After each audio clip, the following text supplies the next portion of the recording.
সস্তা নাকি বাড়ি থেকে বের করে দিবি? এই বাড়ি আমাদের, তোর পক্ষে যা বলবো তাই শুনতে হবে। তোরা কে রে তাই তোদের কথা শুনবো? এই বাড়িতে তোরও যতটুকু অধিকার আমাদেরও ততটুকু অধিকার। আমাদের কথা শুনবি না মানে?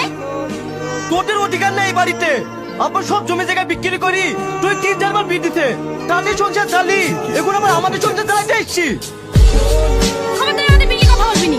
আমরা 3 বার দিয়ে 10 বার বিয়ে করতে পারি, তুই বলার কি? ঠিক আছে, তোদের ব্যাপারে যখন আমার কোনো অধিকারই নাই তখন আমি আর এই বাড়িতেই থাকবো না। এই চলো।